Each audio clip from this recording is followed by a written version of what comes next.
Hi, I'm Mike Marinick and welcome to another video in my educational series about psoriasis. In this video, I will be discussing the various treatment options that are available for you. I'll tell you about topical treatments you can buy at your local pharmacies, and I'll also cover prescription drugs as well as photolight therapy and systemic treatments. My goal with this video is to educate you about your options so that you can begin to decide which one is right for you. The first topic that we're going to cover is topical treatments. Now, topical treatments can range from over-the-counter products to prescription drugs. They are typically designed to help the body naturally exfoliate the dead cells more rapidly. Good products will also help to reduce the production of excessive cells. They should also treat the symptoms of dryness, redness, and irritation that's associated with psoriasis. When used alone, topical products that you apply to your skin can effectively treat mild to moderate psoriasis. Although more severe cases of the disease may require the combination of topical products along with maybe oral medications or light therapy. When we talk about over-the-counter topical products, you're usually going to find three active ingredients: salicylic acid, tar, and zinc. We're going to start by talking about salicylic acid. Now, the word acid is often thought to mean harsh or burning. However, salicylic acid is one of the most common ingredients found in anti-aging and over-the-counter treatment products that are on the market today. Used at the right level, sal acid can be a very effective topical product or topical ingredient. Its main purpose is to help the skin naturally exfoliate dead cells more rapidly. When used correctly, it has very little drying effect on the skin. Sal acid is known as a beta-hydroxy acid, which are often found being used in spas and very high-end anti-aging products because it helps the skin remove skin cells more rapidly but in a gentle way. Because of its gentle nature, this ingredient is excellent for use in products that treat psoriasis all over the body. It can even be used on the face, scalp, and other sensitive areas. The next active ingredient that we're going to talk about today is tar. When you hear of tar being used in a topical product, you'll find it's most likely either coal tar or pine tar. Coal tar is a thick black byproduct of manufactured petroleum products and coal. Coal tar is probably the oldest known treatment for psoriasis. Tar can be used in creams and lotions, but it's most often found in body washes or shampoos and other bath products. Although it does have some ability to reduce the scaling, it's mainly used to control the itching and irritation that's associated with psoriasis. The main downside to tar ingredients is often the smell. Although it's possible today to mask the smell with fragrances, most people who have tried tar products will tell you that it has a distinct, unpleasant odor.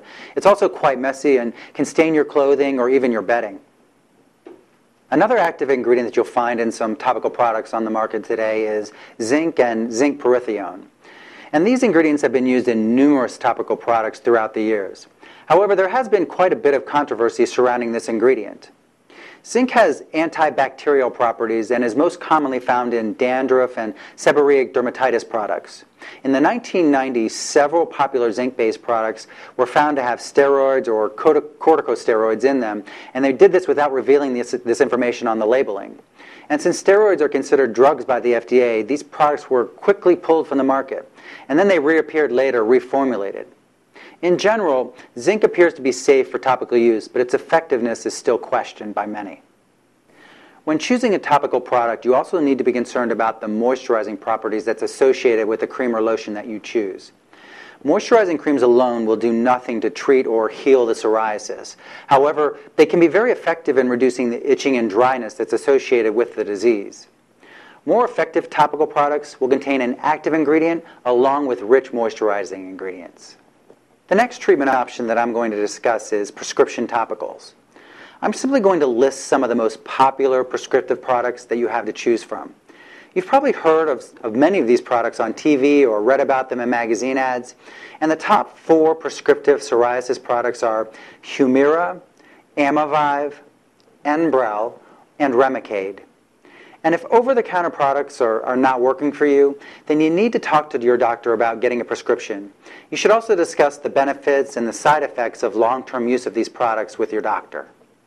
I'd like to talk about a treatment option now that's called phototherapy or light therapy. Now, most individuals with psoriasis will tell you that their condition is worse in the winter time more than it is in the summer. And this is mainly due to the fact that we typically are exposed to less sunlight in the winter time. Sunlight helps the body naturally produce vitamin D, which has been shown to actually help or improve psoriasis. Also, the sun's rays produce ultraviolet light. Exposure to UV rays in general will cause the skin's activated T cells to die. This will ultimately slow the skin cell turnover and reduce redness and scaling. Phototherapy is basically exposing the skin to natural or artificial ultraviolet light. The easiest form of phototherapy is to simply expose your skin to controlled amounts of natural sunlight. Artificial ultraviolet light therapy, it's usually done under doctor supervision, although there are some units that can be used in the home. Typically, UVA light by itself doesn't do much for psoriasis, and UVB is more effective. However, a combination of both UVA and UVB ultraviolet light has been shown to be the most effective phototherapy treatment for psoriasis. And lastly, I'd like to discuss systemic treatments. To treat the body systemically means to treat it from the inside out. Systemic treatments are usually taken orally or injected treatments.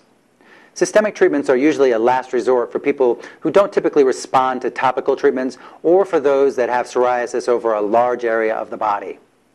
Typically, systemic treatments involve the use of steroids. Because of severe side effects, some systemic medications are used for just brief periods of time. Most doctors will alternate these medications with other forms of treatment to reduce the possibility of side effects. Now, there are several things you need to consider when choosing a treatment. A treatment is usually chosen based on the severity of the case. The best way to approach treatment is to start with the mildest form first, and then only proceed to more progressive forms of treatment if necessary. You want to find an effective way to slow the rapid turnover of cells while minimizing the side effects. Sometimes finding a treatment that works for you can be challenging. What works for one person may not work for another. Often a combination of various treatments works best. It's not uncommon for the skin to become resistant to treatments. You may have to constantly change what is working for you personally over time. This concludes my video on psoriasis treatment options. I hope you have found it informative and now have a better understanding about what you should look for when choosing the right treatment option for you. Now, my next video is going to be a little bit different. In the next one, I'm going to tell you about the choices that I made and the treatment options that ultimately changed my mother's life. You'll see how sometimes you can combine certain treatment elements to create a solution that's right for you. So you're not going to want to miss this video. And once again, I'm Mike Marinick. Thank you for watching, and I'll see you in the next video.